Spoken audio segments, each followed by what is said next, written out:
From the late 1960s to the early 1990s, the United States saw an unprecedented surge in serial killing, rooted not just in the dynamic changes of the post-war period, but in the development of the human psyche, going back many millennia to our ancient past. Wonder why serial killers exist, why they emerged, and why they exploded in the post-war United States? Check out The Golden Age of Murder, a panoramic look at serial killing, focusing on the United States in the post-war period, with your hosts, Toby and Simeon. You're listening to The Murder in My Family, brought to you by AbJack Entertainment. Be sure to check out some of the other great true crime podcasts from this network, including Missing Persons, DNA ID, Beyond Bizarre True Crime, Zodiac Speaking, and Scene of the Crime. All of these podcasts are available for you to binge on right now, wherever you listen to podcasts. Subscribe where you're listening to this podcast so you don't miss an episode. The views and opinions expressed by guests on this podcast do not necessarily represent those of the podcast, its host, or sponsors. If you would like to discuss the murder in your family on this podcast, please be sure to visit themurderinmyfamily.com for more information. You can support this podcast by visiting patreon.com/themurderinmyfamily. This episode may contain unsettling material or subject matter. Listener discretion is advised.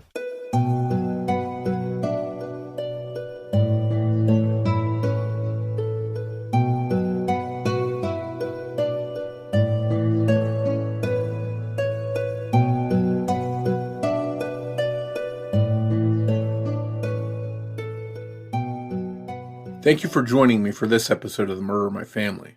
I'm your host, Mike Morford. In this episode, we'll be discussing the case of a 25-year-old single mother of two who was viciously stabbed to death in her Comanche, Oklahoma home in June 1988. She suffered over 24 wounds, which seemed to indicate a crime of passion. But with 3 ex-husbands and a boyfriend, there was no shortage of potential suspects for investigators to dig through. We'll dive into this case after some quick housekeeping. Independent podcasts like this one depend on word of mouth to bring in new listeners. So if you find that you enjoy this show, please take a minute to rate and review it wherever you listen to your podcast. And be sure to introduce a friend to the show and invite them to listen. With your help, The Murder in My Family can continue to grow and reach a new audience. To learn more about the show or the cases we discuss, please visit themurderinmyfamily.com. You can also find us on Twitter with the handle @MurderInMyFam, or by searching for the Murder in My Family podcast on Facebook. If you'd like to support this show through a Patreon donation, it's always appreciated, and you can do so by visiting patreon.com/the Murder in My Family. Benefits of supporting the show on Patreon include early access to ad-free episodes of the show, plus bonus content not heard in regular episodes. Support may also include thank you cards, stickers, and more. If you prefer to, you can also support the show through a PayPal donation by visiting paypal.me/the Murder in My Family. In each episode, I'll give shout-outs to any new supporters, and thank you to all the supporters that generously donate to help keep the show growing and improving. One last note, please consider supporting any of the sponsors that you hear on The Murder in My Family, the way that those sponsors support the show. It's with our sponsor support that the show can go on and continue to provide a platform to share these stories with you in every episode. Thank you. And now on with the show. Mary Morgan was born on February 22, 1963, in Lubbock, Texas, to David and Elizabeth Morgan. She married Ricky Tidwell in July of 1979 when she was just 16 years old. The marriage lasted only 1 year, ending in divorce, but not before it led to the birth of Mary's daughter, Kyra. Mary found love again and married Tim Allen in August 1980. He adopted Kyra as a baby, and he and Mary had a daughter together, Amber, soon after. Things were tough for Mary, and she divorced Tim Allen in 1986, after a turbulent relationship. With 2 daughters, Mary was determined to find love once again and provide a stable environment for Kyra and Amber. She married a man named Stan Pewitt, but things didn't work out between them either, and they began preparations for divorce. Mary was facing the reality of 3 divorces by the time she was in her mid-20s, but But she had learned from those marriages that she was strong and that she didn't need to rely on a man to support her and the girls. Mary settled into a home in Comanche, Oklahoma, located at 611 North 10th Street. She began dating a man named Randy Benson, but after 3 failed marriages, Mary was in no hurry to get into a serious relationship, and instead planned to focus on her girls and her work. Mary was a nurse at a nursing home, but was injured at work. After suffering the injury, she was unable to perform the task for her job and was left partially disabled, despite several surgeries to try and help her. Wanting to provide for Kyra and Amber, Mary took a job as a server at Harold's Club, the only bar in Comanche at the time. The new job required Kyra to work sometimes late into the night. When she had to work late, her mom Elizabeth watched the girls, usually having them sleep over at her house. And that's exactly what happened on Friday, June 3rd, 1988. It was Mary's 13th day working at Harold's, and she had to work late. So Kyra and Amber spent the night at their grandmother's house. Elizabeth had something to do early the next morning, so at 6 a.m. she brought the girls home. She knocked on the door and didn't get a response from Mary. 6-year-old Amber, being the smallest, climbed up on a flower planter to look into the window of her mom's bedroom, perhaps thinking she'd see her mom snoring away after a long night at work. What she saw was something she'd never forget. She cried out that her mom was lying on the bed, covered in blood. Elizabeth scooped up her granddaughters and ran to a neighbor's house to call police. When first responders arrived, it was clear that there was no helping Mary. She was dead, and blood was everywhere. It was later established that Mary had been stabbed over 24 times, with some reports saying 27 and others saying 30 or even more. What was clear was that Mary had died at the hands of someone in a frenzied attack. Although Mary was clad in just her socks and a large t-shirt, there was no evidence of sexual assault. It appeared that part of the attack happened while she was laying down on her waterbed. She put up a fight against her attacker based on defensive wounds on her arms and hands, but sadly, couldn't fend off her killer. A search of the house didn't reveal anything of interest, although police did notice that one of the doors to the home didn't lock. In fact, it had been rigged with bungee cords to secure it and keep it shut. Police wondered if the killer had entered through this unlocked door. They also had to consider whether Mary knew her killer and let them inside. The brutality of Mary's murder pointed in many ways to it being a crime of passion. Most of the injuries focused on Mary's chest and neck area. Police determined that the killer attacked Mary between the time she got home from the bar and when her mom and daughters got to the house. Based on this, she must have been attacked between 12:45 a.m. and 6 a.m. on June 4th. Harold's Club closed at midnight, and after her shift was over, police verified that she took receipts in the day's earnings straight over to her boss's house. Mary's boyfriend, Randy Benson, first said that he was with her when she stopped by her boss's house, but then later he changed up his story, claiming that he went to Mary's house after she had stopped at her boss's. The changes in Randy's story caught the attention of police. Regardless of whether Randy was in the car with Mary when she went to her boss's house, or he came over to Mary's house later, he didn't deny being with her after she got off work.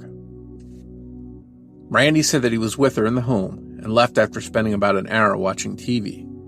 He claimed he wanted to get home in order to play video games with his son. This would have been after 1:30 a.m. If Benson's story is true and accurate, this would mean that Mary was killed between 1:30 a.m. and 6 a.m.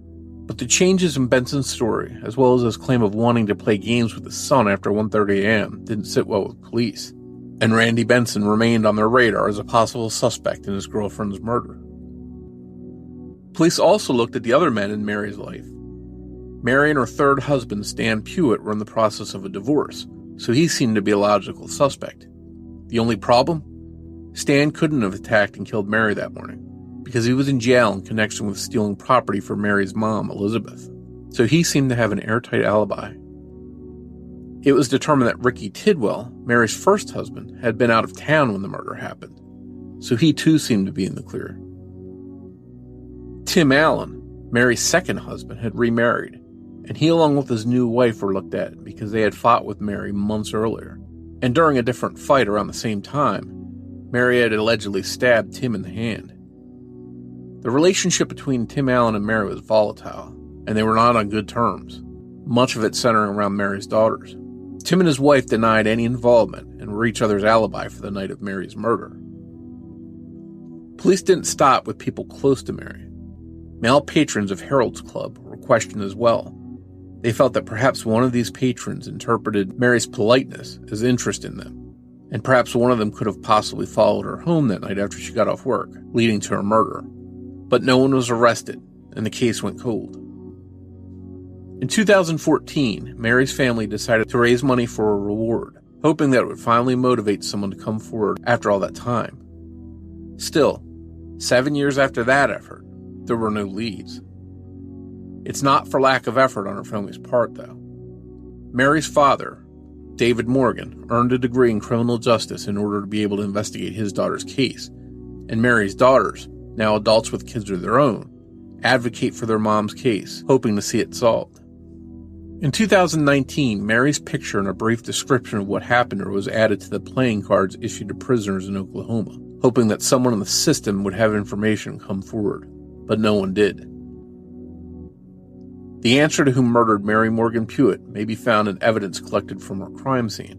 It's believed that unidentified prints and DNA from Mary's killer were recovered there, but it's unclear what investigators are doing with this evidence in an effort to ID the killer. Most recently, in February of 2022, the OSBI sought to identify 2 women who lived in Duncan, Oklahoma in relation to Mary's case, but they added that they were not suspects, and since then they haven't released any more information about these women. Was Mary Morgan Pewitt killed in a crime of passion at the hands of one of the men in her life? Did a patron at the bar Mary worked at become infatuated with her and followed her home where she rebuffed his advances? Or did an opportunistic criminal in Comanche randomly enter through Mary's unsecured back door to commit a burglary and was confronted by Mary, who he killed in a panic? There's no shortage of possibilities in this case, only a shortage of answers, and it's frustrated police and Mary's family for over 3 decades. Mary Morgan Pewitt's murder has now gone unsolved for 34 years and is one of over 400 cold cases in Oklahoma. She now has grandchildren who will never get to meet her. June 4th is now recognized as Justice for Mary Morgan Day in Comanche, Oklahoma. If you have any knowledge about the murder of Mary Morgan Pewitt, you're encouraged to contact the Oklahoma State Bureau of Investigation by calling them at 800-522-8017. You can also email them at tips@osbi.ok.gov, and you can remain anonymous. I sat down with Mary's daughter, Kyra, to discuss her mom's tragic murder so many years ago and how it's affected her family as she searches for justice. That conversation is coming up in just a moment.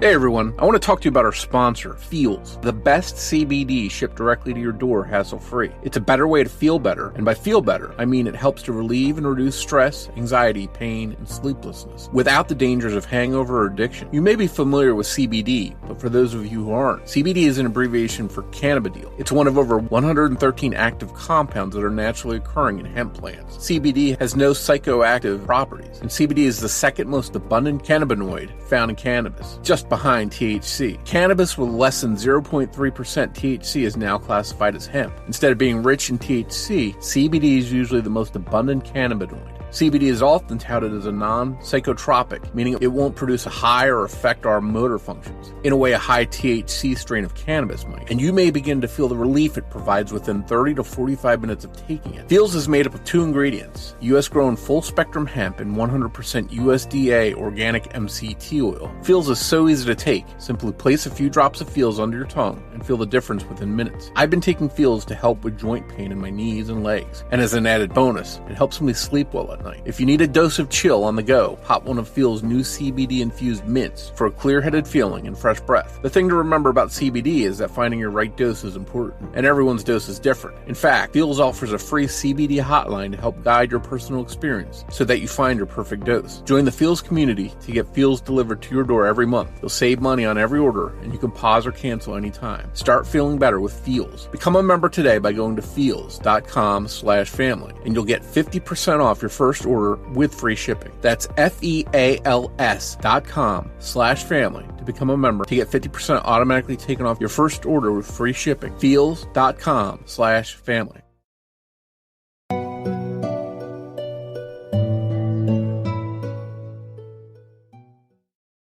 Hi, Kyra, and thanks for coming on the Murder of My Family to discuss your mom, Mary's case with us. Thanks for the invitation. Well, it's my pleasure to have you on and hopefully bring attention to your mom's case. It's still unresolved, and I'd like nothing more than to see you get some kind of answers. Your mom's case is frustrating, obviously, because it's still unsolved and what you went through, but one of the sad things that I found about it was that it was you and your little sister Amber, along with your grandmother Elizabeth, who found your mom's body. I can't imagine what kind of scarring that's left on you and your sister. And I also imagine that was pretty tough for you and your sister, but your grandmother. How did you all get past that initial, just finding your mom like that? How difficult was it to get on past that and, move to where, as you're growing up, do you still have that memory? Is it something that's sort of etched in your mind? We really didn't have a chance to adapt, I guess, so to speak, or to figure out what the new normal was. It was just all of a sudden we had a new stepmom. We're supposed to call her mom and go on with our lives. We weren't allowed to talk about my mom. It was pretty much, even I have a third sister, and when she came along, we were told to tell her her mother had died of cancer. So we never really got to deal with it until we became adults. Yeah, and you were just, 7, and your sister was 6 when this happened in 1988? Okay. Yes. I guess one thing I wanted to ask you about what jumped out to me, your mom looked like an actress named Meg Foster, who was in a lot of films in the 1970s and 1980s. She was an attractive woman. She was outgoing. Do you think your mom might have had maybe some unwanted attention from the wrong person?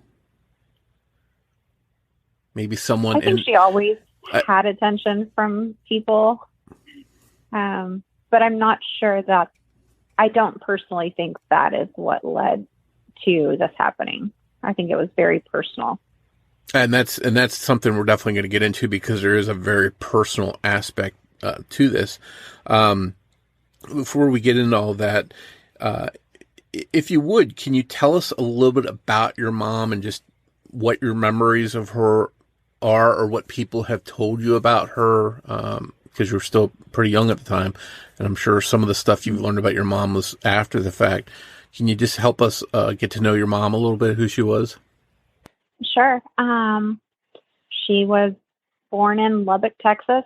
Her dad, her biological father, went out of the picture when she was about 4 years old, and she lost touch with her paternal side. My grandma raised her on her own for probably about 2 or 3 years, and she met David Morgan, who adopted my mom. As a teenager, she was, my grandma always said she knew what buttons to push to get what she wanted. And, all she had to do was pretty much smile, and my grandpa was putty in her hands. And, 15, she decided she wanted to get married. And they didn't allow her to marry one boy because he was from the wrong side of the tracks, but they allowed her to marry another boy. And she got married. That lasted less than a year. Out of that, I am a product of that. And then roughly a couple months after their marriage ended, she married Tim Allen, and they were married roughly 5 years, and Amber is a product of that relationship. So she never really was without a significant other, I will say that, which I think, being older now than she was, I think it would have been, in hindsight, I think she would have, once she got out of that, she would have been able to realize that she could do things on her own and she didn't need a male companion always. And then the last husband was Stan, and He was several years older than her. And a drunk. He's, when my mom did pass away, he was incarcerated from theft from my grandparents. She was going through a divorce with him at the time she passed away. And she had recently been in a relationship with a man named Randy Benson for about 3 months prior to her passing away. She'd always worked in the nursing home that was catty corner from our house. And my grandma worked there as well. And she had a patient that fell on her. She had back surgery that February of '88, which left her to the point of not being able to lift any more patients. And she started working at Harold's Club, the local bar. And she had been there roughly maybe 2 weeks when she passed away. But to me and Amber, she was mom. She was the person that liked being outside. She loved growing plants. My sister and I joke about how Amber got part of her. She can keep plants alive outside. I can only keep them alive inside. So we have the best of both worlds. I remember making snow ice cream with her. That's something I try to do with my daughter now, but in Texas, it's a little hard when you don't get snow often. And I just remember the way she smelt. It was like Carmex because she never wore lipstick. But she was a friend to everyone, but she was always the rooter of the underdog. So it sounds like you have, despite the passage of time and you being young at the time, you do hold on to certain memories that you've been able to keep. Yes. Wow. And that's good to hear, because I know a lot of times when you're talking about an old case like this and a child that's pretty young, a lot of times they don't remember anything, but it's good to know that you do have some pretty vivid memories of her. I want to talk about the time, around the time leading up to her murder. She had just started this job. You mentioned it. And obviously when you're younger, I'm sure a lot of times your parents won't necessarily talk with you about what's going on with their work stuff. But over the years since then, did she talk to anyone else that has related to you since of what your mom's impression was of this new job? And if she liked the people there, did she have any issues, any problems working there those couple of weeks that she was there? I've not heard any, because you hear lots of things after this happens, but that's one of the things I've not really heard anything about. We do know that, that evening she went and turned in the receipt after it closed. And we were kind of told that that's where, just a local bar. There was not another bar in Comanche. So, it catered to everyone, the locals, the roughnecks, and everybody in between. So it's sort of a melting pot area of people that would come Absolutely. in. Let's go back to that morning, June 4th, 1988. You had spent the night with your grandmother, I assume because your mom was working that night late into the morning, and so it made sense for you to stay there. And then your grandmother was going to drop you off in the morning. Can you walk us through, based on your memory, what happened that morning, what you saw, and sort of how things played out? Sure. I have snippets, I guess. But we left my grandma's house. They lived about 20 miles outside of town in the country. And my grandma was trying to rush us out the door because she had a meeting in Oklahoma City for Weight Watchers. And we got in the car like normal, pull up in the driveway. For whatever reason, I'm kind of stuck in slow motion opening that door. I don't know why, but that's how it plays out in my head. And we all got out and went knock on the door. There's no response. My mom's room was the room in the front of the house, and it had windows on two sides of her room. And one of the windows had a planter that you could actually climb up on top of. And I remember just being in the driveway and Amber climbing up there. And I don't remember what was said. I know my grandma has said in an interview that Amber said she's all covered in blood. My grandma couldn't get through the front door, so she went to the side of the door. We just know, or we know because of her talking to us later on, but that she went in there and that she felt to my mom's stomach. And, she's later on saying that she's still warm. To me, none of that ever even happened. It's just, I'm stuck in that driveway. And she comes out hysterical and she runs us across the street. And before we knew it, we were just taken away from there.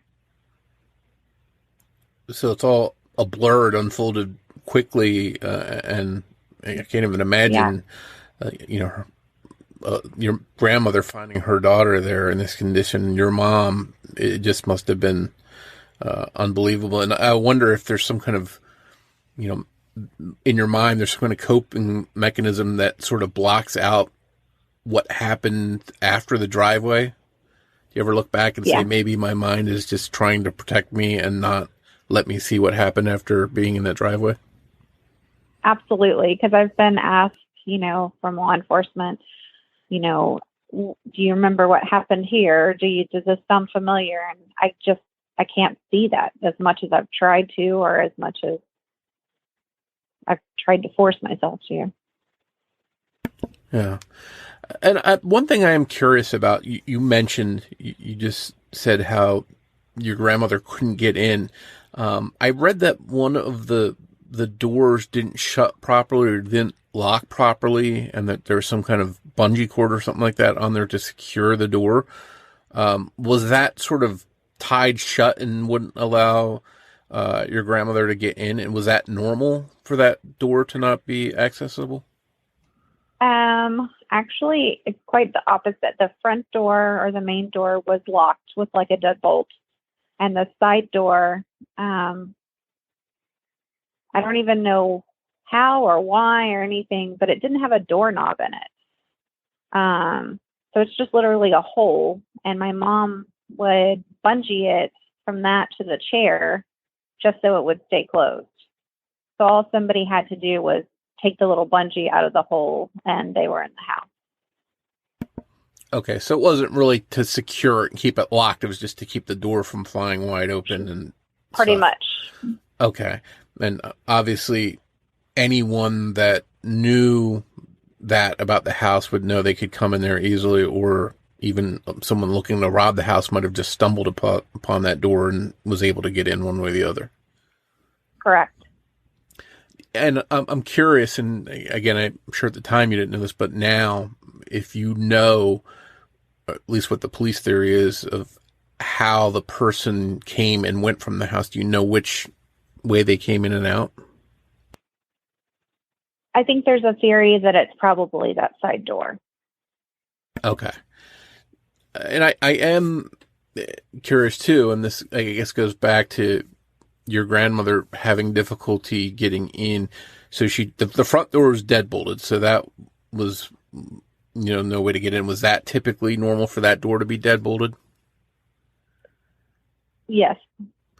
Okay. We had like a little entry. So there was a screen door. You walked in, I guess it'd be kind of like a little mud room. And then there was a heavy door that was always deadbolted when we were home. So that was pretty usual. And did your grandmother try that door that was typically bungeed that day, and was it still bungeed? That's where she went second, but she went to the front door first, just because it was closer access to where we were at. Okay. And I'm curious, when she tried to get in where that door was secured with the bungee cord, if it was connected like it always was, or did it seem like somebody didn't connect it when your grandmother entered there?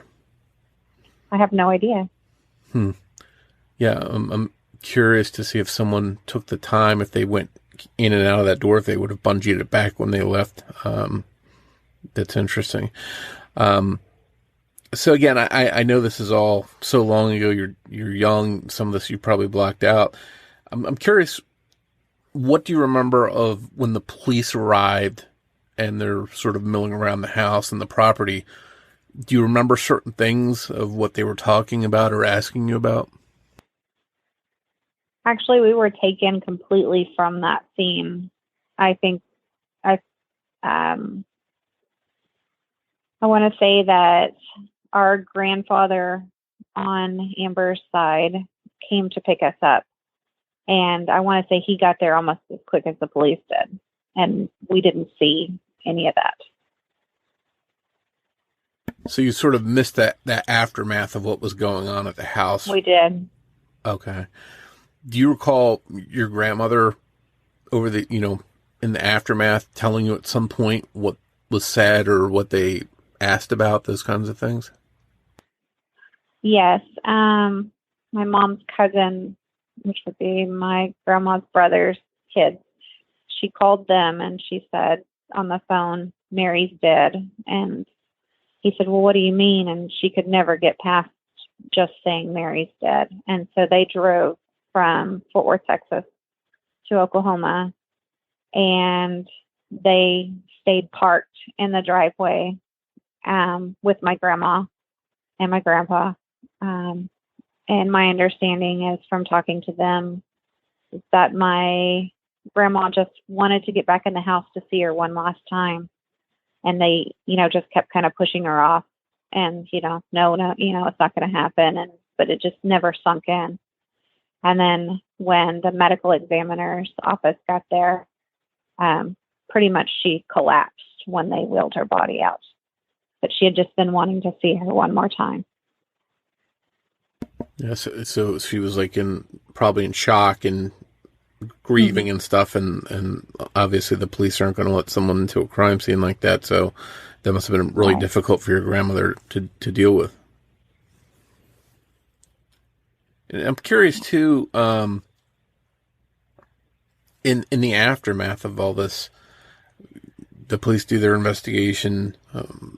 What did your family tell you as a child? How did they handle? Because obviously you want to know what happened to your mom, and could you even comprehend at the time that she was gone? How did they handle all of that with you and your sisters? I want to say it was, again, time is so different when you're little, but I want to say it was roughly 2 days after the fact. Not my grandparents on my mom's side, but on the other side, we were all gathered at that grandfather's house and told, to do girls understand that your mom is gone. And I just remember it being like, yeah, we know. Why did it take you 2 days to tell us? But I just remember thinking, we already know this. And we left with my grandfather and his female friend, Sharon. And Sharon has told me later on in life that I guess Amber asked, where are they going to take her? And I responded either to the morgue or to the hospital. And she said she just remembers that being just so crazy that somebody so little could understand what was going on. Wow.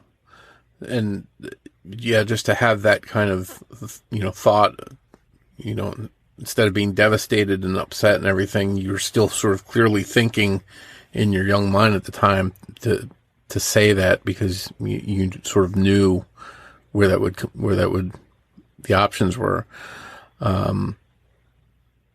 It's amazing a young child's mind and going through something like this, how you sort of compartmentalize certain aspects of it, but then you're also clearly thinking about the things like that where you can provide an answer, sort of like that. Right. Let's talk a little bit about the crime itself. It seems like a crime of passion. Your mom was stabbed, 27 times, I think it was. Very brutal. So a crime of passion could indicate someone obviously close to her, and we'll get into more of that. Of course, could she have attracted unwanted attention from someone at the bar? Could it have been an intruder that randomly came into the house since it didn't lock? I mean, those are also possibilities, but I think on the surface, a lot of people would agree that it seems like a crime of passion.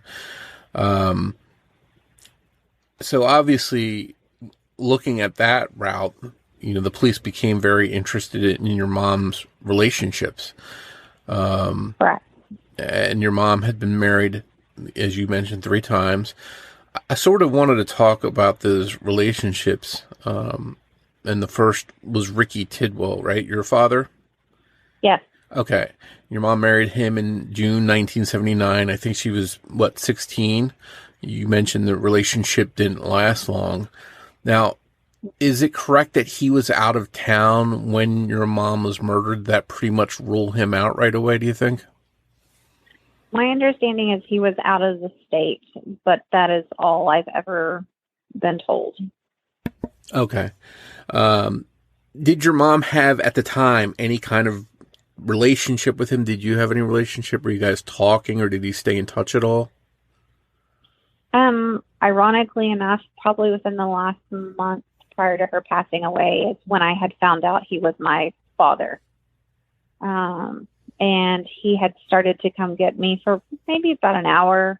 We'd go get ice cream and kind of really try to figure each other out and get to know each other. But that had just started happening probably about a month before she passed away. Okay. So your mom was definitely communicating with him. Do you know if everything was civil between the two of them, as far as you know? We saw lots of domestic stuff, so that was never really hidden from us, but it wasn't with him. Okay. And let's talk about your mom's second husband. This was Tim Allen. He married your mom in August 1980. He adopted you, and then they had your sister. And the relationship ended in 1986, and this was after your mom had suffered abuse at his hands. Is that right? Yes, and as much as I want to say it was just his fault, it was. My mom and I guess are a lot alike in that effect that she never would cower away from a situation, and she was very much full in on these altercations. And I'm not saying it's one person's fault or another, but there was no retreating or backing away from the situation. And was their relationship sort of volatile? Was there a lot of, maybe physical stuff or arguing, fighting, that kind of stuff? All the time. The one memory that plays out in my head is I had a little music box that was of Winnie the Pooh, and I remember it getting busted, and the song Winnie the Pooh still continued to play, but that was the day that, he had come home drunk. She was upset. She'd been home with 2 girls all day, and I think she actually broke his nose with a paint can in their fight. And we're just sitting there listening to Winnie the Pooh and watching this. And that's it sounds like that's sort of in your mind after all this time. You can still clearly remember that. Yep. Snippets are so clear, and then other parts, it's like what happened next.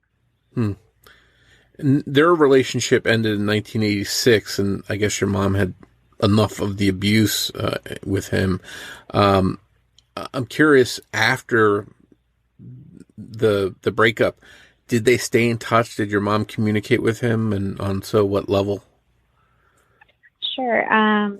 They were going through a divorce, and it seemed pretty much that their volatile relationship continued through that, and that He wanted custody of us on the weekends.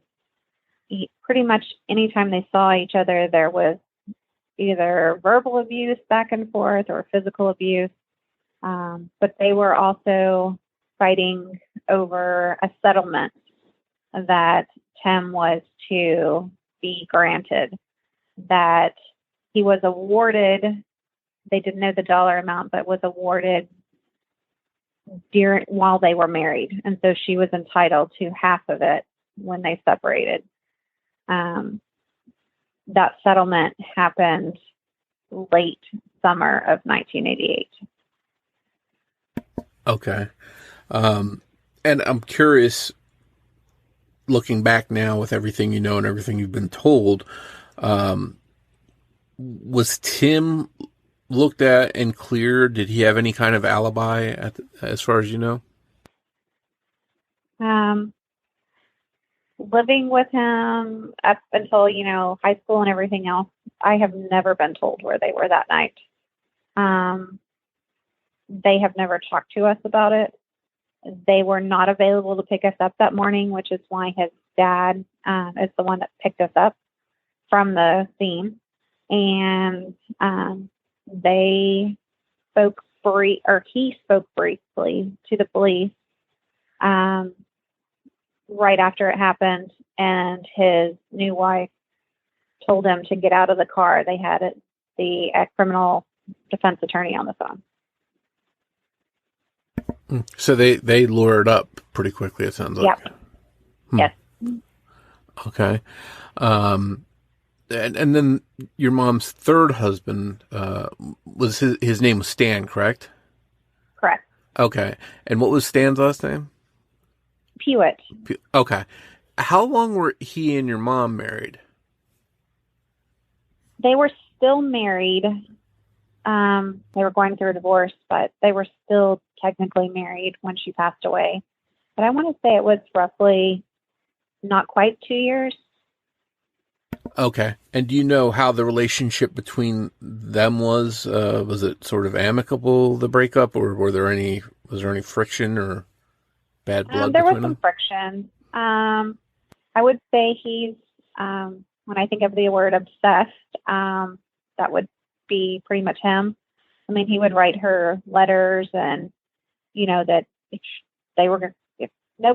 she couldn't be with him, nobody was going to have her. And the summer prior, my mom had ended their relationship, and we had been at my mom's friend's house, and he actually came to get Amber and I to, quote unquote, go get ice cream.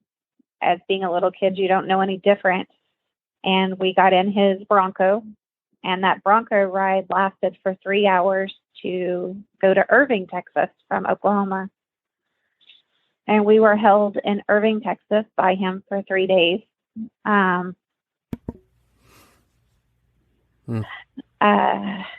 just a bad situation, because he wanted her to get back with him, and he thought by us being there that would help, and it didn't. She had already kind of figured out and made up her mind that she didn't want to be with him. Yeah, so that's a bad situation when you're taking kids to another area without. Okay. Now, am I correct that he was actually in jail at the time of your mom's murder? He was. Okay, and this was because he had stolen money from your grandma, did you say? I want to say it was like things. I don't want to say it was money. I want to say like he had stolen, different things out from their property and stuff. Okay. Did the police pretty much say, okay, he's in jail, he has nothing to do with it? As far as you know, did they rule him right out because he was in jail at the time? Yes. Okay. And so there was another relationship, and she's going through this this divorce with Stan, but then she starts another relationship. And what was the new relationship she started, and how long was she in that relationship? His name was Randy Benson, and I want to say it was roughly 3 months. But it was different than any of the previous months or any of the previous relationships that we had seen. He just seemed to be kind of quiet, and it was more of us spending time watching TV together. And when he was there around us, they weren't living together or anything like that. But it was more like a subdued relationship that she'd had compared to the others. So did it seem a little bit more smooth as far as no physical altercations Right. or any of that kind of stuff? Okay. Yeah. Did you think your mom was happy in that relationship without that kind of stuff going on in the background?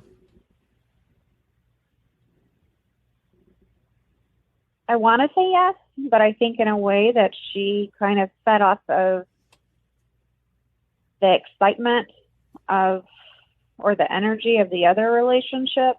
I think she had also kind of gotten to a point where my grandparents had bought her the house that we lived in, that she knew she didn't have to physically or mentally depend upon someone to pay her bills anymore. And so I think it kind of gave her an upper hand in that relationship, and that it wasn't something that could be held over her head. And so it was more of because she chose to have the relationship. Sure, that makes sense. So it was a little bit of a different type of relationship than she had leading up to that. Absolutely. Yeah. Now, as far as Randy Benson, do you know if he had any kind of alibi? Was he cooperative with police as far as you know? At the time, you hear all kinds of things. We were told that he did speak to the police.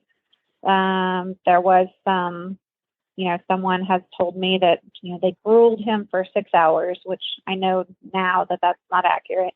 And his alibi was that he followed my mom from the bar. They had been in the bar together that night,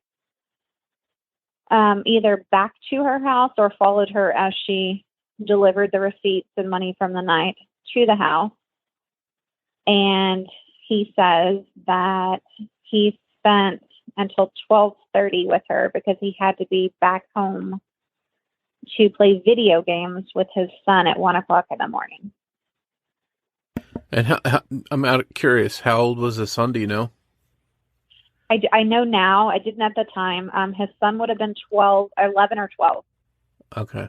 I mean, I'm trying to think about, comparing my kids playing video games late in the night or early in the morning, I should say. But I guess you could, depending on the kid and the parent, you could say maybe that's something that happens. But it seems a little bit unusual that he's going back at that time to play video games. But I understand it, if I've interpreted everything correctly, that his story changed a little bit here and there. Do you know, can you elaborate on that? It has. It's gone from, we know that no matter what, she left at 12:00 from that bar. And distance-wise, she turned in those receipts, and to go home would have taken at least 15 minutes. And so that puts her at home at 12:15, if she didn't stop to get gas or, anything else. And he says, so basically he spent 15 minutes with her. That 15 minutes has become, I left at 12:30. I had to be with my son at 1 to, no, I had to be back with my son at 12, and that she got off a little early. So the time has changed quite a bit from roughly 11 to 1. That's quite a big difference as far as that timing. Now, was he cooperative other than his story changing? Do you know if he was cooperative with police? Did they administer any kind of lie detector test, anything like that? He did not take a lie detector test. I don't know if it's because he elected not to or if they didn't ask.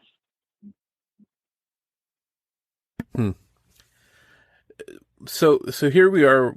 It's 34 years later. Your mom's case is still unsolved. you've got what seems like a crime of passion. As far as the investigation, do you know where it stands now? Do you know if police are still actively working it? Do they have anything to work with, such as DNA, prints, any of that stuff, as far as you know? Up until roughly a year ago, it had been one of those cases that was put on a shelf. And when my grandpa passed away, my mom's adopted dad, I promised that I would do everything in my power to see this through, because he had retired from Halliburton, actually went back and got a criminal justice degree to try to figure it out. And even up until his dying day, he wanted to know what happened. And it had just sat on a shelf, different from either Comanche Police Department to Stevens County Highway Patrol to eventually the Oklahoma State Bureau of Investigation was called in roughly 9 years after the fact. Knowing what I know now, I don't feel like there was ever a full lot of I's or T's checked, a lot of I's dotted and T's checked. I think they zeroed in on 2 people that were just local bad guys, which I think have pretty much been ruled out at this point in time because they have cooperated over the years and taken a lie detector test. But it was easier to blame somebody like that. And so within the last year, the Oklahoma State Bureau of Investigation has opened a cold case unit. My mom's was picked one of 2 within the region of Oklahoma that this happened in.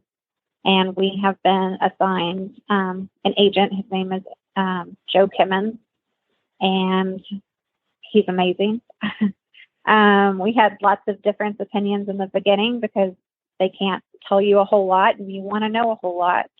But I know without a doubt it's moved further in the last year than it ever has. Oh, that's good to hear, because a lot of times cases, the older they get, the less movement they have. But to know that they're taking a fresh look with fresh eyes, it's got to be encouraging for you. Absolutely. And obviously that doesn't replace or make up for any shortcomings in the investigation early on. Just looking back, you mentioned they sort of locked in on the local bad guys. Were there areas where, looking back, you think they made mistakes not looking at different things or going down certain avenues in your mind?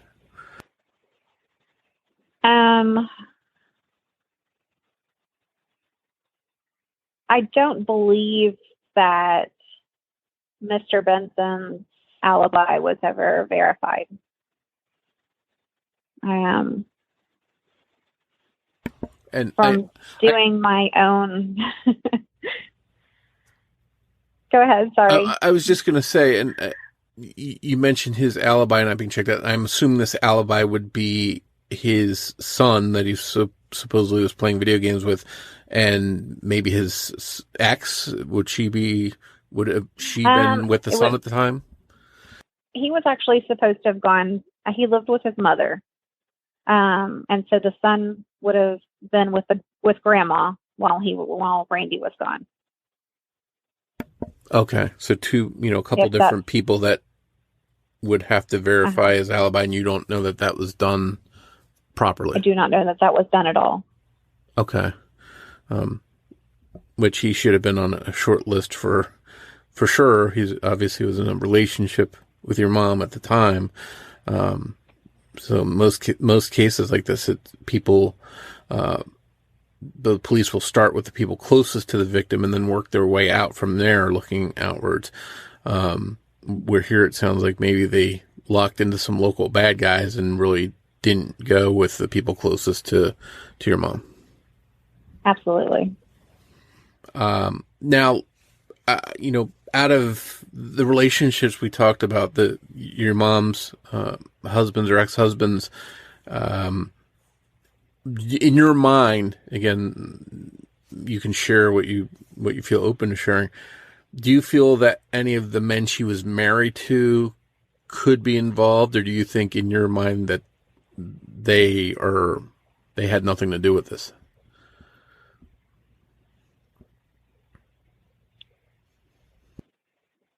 I think that it is maybe not necessarily who she might have been married to, but in a relationship with. Just the fact that there's a lot of unanswered questions, such as an alibi not being verified, and also even the relationship with Tim and how volatile it was. Them constantly fighting over child support. His new wife pretty much hated my mother. She had stabbed him 2 weeks before in our house with an ice pick. So that relationship was always and still volatile. And just the fact that they've never sat down to answer questions, to me, it just says, do you have something to hide, and why won't you answer? Yeah, and you mentioned earlier they lawyered up pretty early on too, right? Yes. Yeah. So unfortunately here there's a lot of relationships that seem to have trouble connected to them. History of abuse, alibis that don't check out. There's a lot of avenues to go down for investigators in this case. I think that's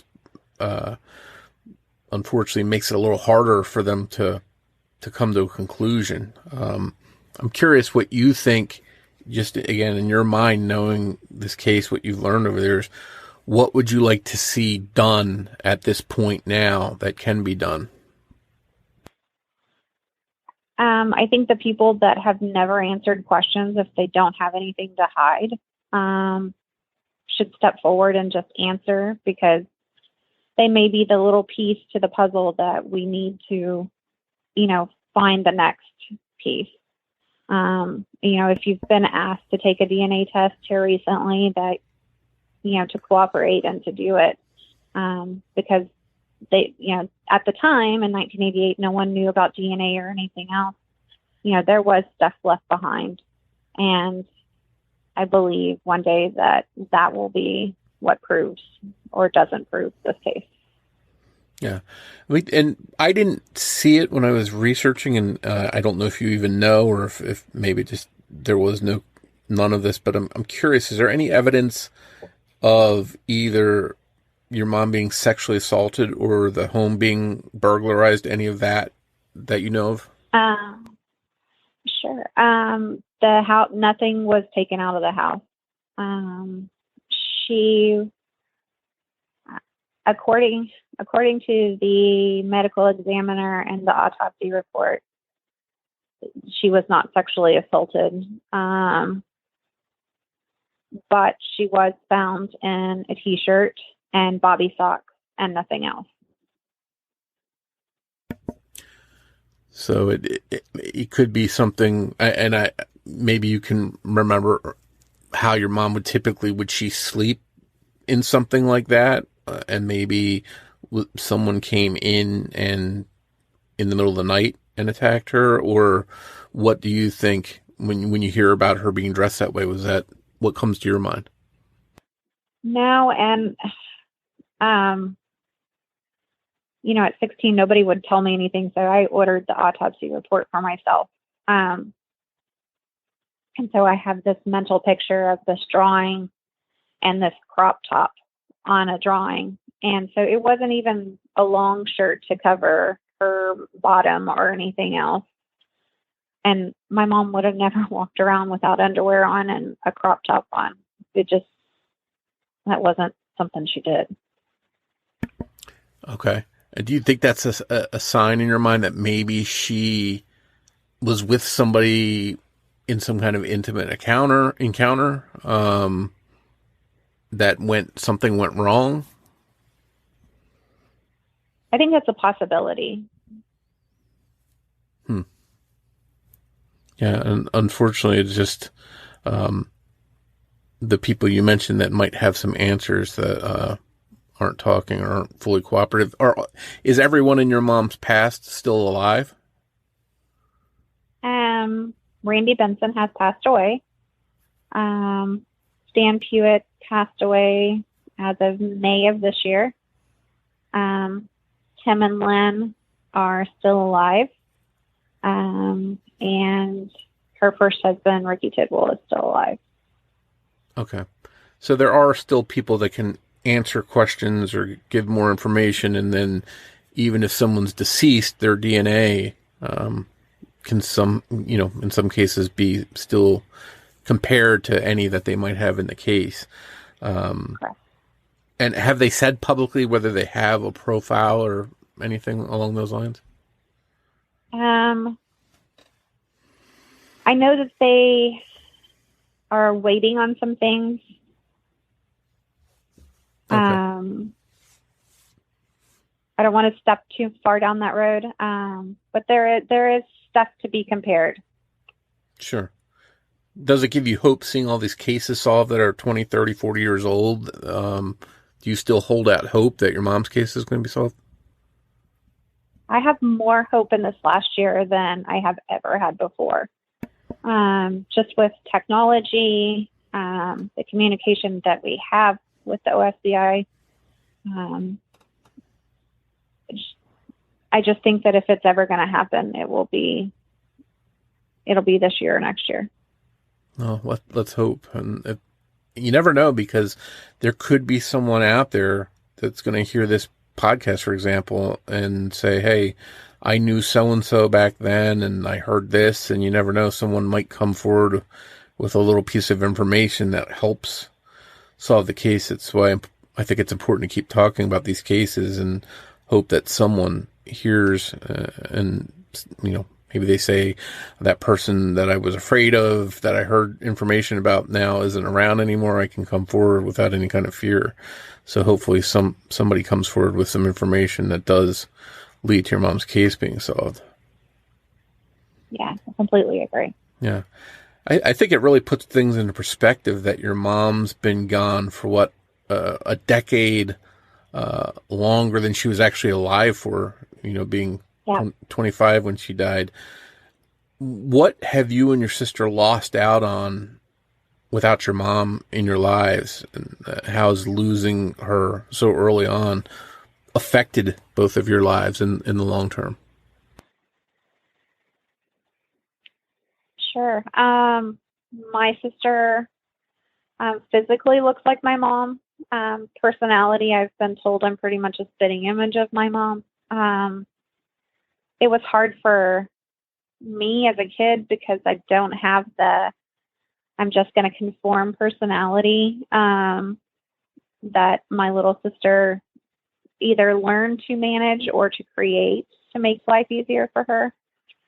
But with my step-parents, I was sent off and to live with different people, to be brought back home. I mean, I went through 17 different schools before finishing high school. And it was never having stability. And I think the one thing that we miss more than anything is both of us are moms to, I have a little girl, Amber has 3 girls. Just them knowing my mom. They didn't really get to know my grandparents either, just because, they were born pretty close to the time they were passing, and that they don't really have a clear representation of my mom's side of family and who she was, and, the silly things that she got into, and just that part. My daughter, she didn't understand. She didn't understand what a grandma was when they had grandparents stay at school. And I never in a million years thought I would have to explain what a grandparent was. And that was rough.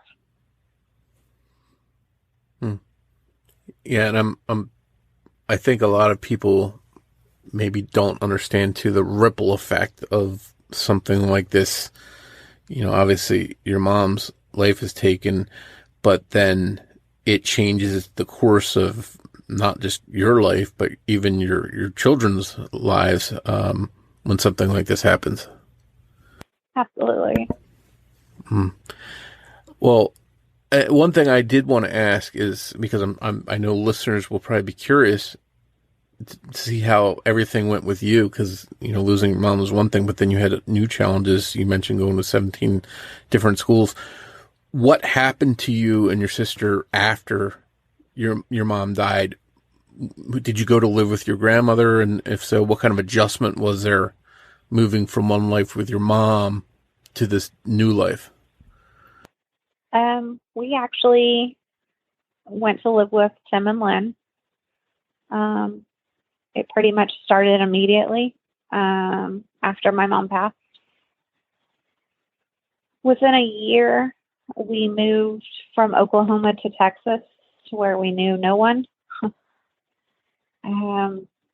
And my grandparents were amazing in the fact that no matter who they thought or what they thought, they always came and got us every other weekend. So we got to spend time with them. But, being brought up and not being able to talk about your mom and being told, that pretty much pretend like that didn't exist. Even my little sister didn't know until she was 13 years old how my mom died. We'd been told to lie to her and tell her that she passed away of cancer.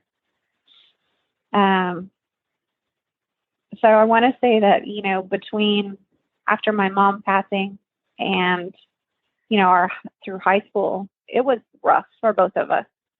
I was off living somewhere else, and Amber was trying to adapt to survive in the situation she was in. But I want to say, once we were able to have normal relationships outside of home, we're pretty functioning adults. Yeah, all things considered, that's, again, I don't think anyone can imagine what that must be like for you, having to live through something like this and go on and still have those memories all these years later. It's got to weigh on you, I would imagine. Yeah. Well, I hope, again, somehow, some way, that investigators do make some progress and you're able to find out who did this, and hopefully they can be accountable. But I'm sure if they can, if they're dead or whatever, that at least giving you an answer might help you in some way. So I hope you do get that kind of outcome. Thank you. Well, thank you for coming on to share your mom's story with us. And anyone out there listening, please, if you have any information, if you heard anything, if you have any kind of tips, please call them into the authorities, and hopefully you can help put this to rest. Thank you once again for joining me for this episode of The Murder of My Family. I'd like to thank Sonny Landon for writing and research assistance in this episode. As we wrap up, I'd like to play a preview for a true crime podcast. It's called Reverie True Crime. Be sure to give it a listen. We'll be back here soon with an all-new episode of The Murder of My Family, and I hope you'll join me for it. But before you go, remember that every murder victim means something to somebody. Reverie, the state of being pleasantly lost in one's thoughts. A daydream. But what if those daydreams turn to nightmares? Reverie True Crime shines a light on the dark tragedies that have happened and are continuing to happen all throughout the world. We interview and work with families to bring awareness to forms of injustice. We explore the depths of cases from around the world to include missing persons, mysteries, and more. Reverie True Crime is found wherever you're listening to this podcast. Remember, you don't have to live in fear, but stay aware of your surroundings. Stay safe and take care.